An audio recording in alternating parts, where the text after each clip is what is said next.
Bloating, wind, gas, abdominal pain, diarrhoea, constipation and weight gain are common symptoms of an unhappy gut. The low FODMAP diet is an important part of many comprehensive gut repair programs. Hello and welcome to this educational video. My name is Dr. Peter Holzman and I am an integrated medical doctor in Ashburton. Who can benefit from a low FODMAP diet? Well, the low FODMAP diet is an elimination diet that removes high FODMAP foods that trigger abdominal pain, bloating, diarrhea, constipation and various other digestive problems. And this diet has proved helpful for people with Irritable Bowel Syndrome, IBS, reflux, heartburn and Small Intestinal Bacterial Overgrowth, otherwise known as SIBO. What do you eliminate? Here the key word is fermentable. This diet eliminates fermentable oligosaccharides, disaccharides, monosaccharides and polyol-containing foods that are poorly absorbed by the small intestine, and this leads to fermentation. So the problem is that FODMAPs are poorly absorbed and they're small carbohydrates and sugars. Ideally, you want them to be absorbed into your bloodstream so that you'll have energy and building blocks. But what happens if they're poorly absorbed? Well, they're simply food for bacteria and they get fermented. And the result is a buildup of uncomfortable gas, bloating and fluid retention. There are 5 different food groups to avoid, and some of these names will be really familiar to you. For example, lactose in dairy products and fructose in fruit sugars.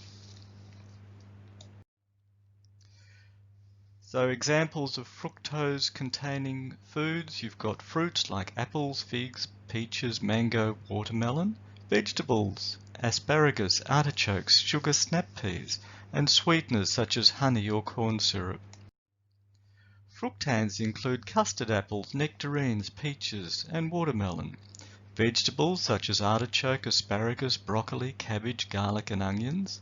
Cereals including wheat, barley, and rye, and some nuts, for example, cashews and pistachios.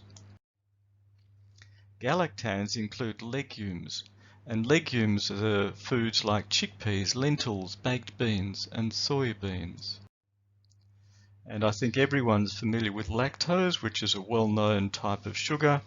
And the amount of lactose in dairy foods varies between products, so it can range from 15 grams in a cup of milk to minimal levels in hard or mature cheeses. And some people lack the enzyme to digest lactose. In addition, a number of people are sensitive to the proteins within dairy products. Now, this is not a FODMAP issue, it's a separate type of intolerance.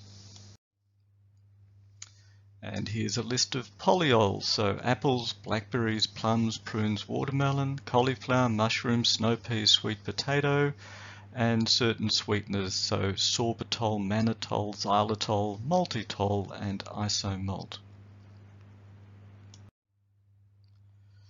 How long should you follow this diet? Well, you need to remove these high FODMAP foods for at least 6 weeks during the elimination phase.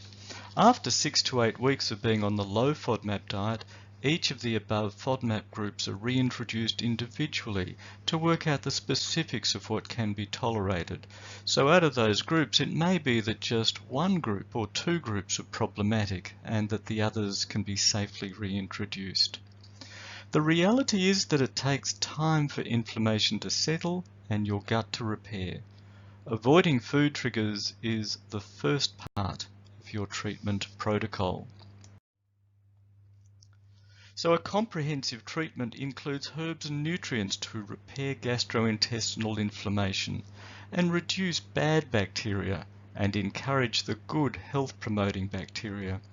So, for example, glutamine, vitamin D, anti-inflammatory herbs like turmeric and boswellia, as well as prebiotics and probiotics, are included in most integrative medical protocols.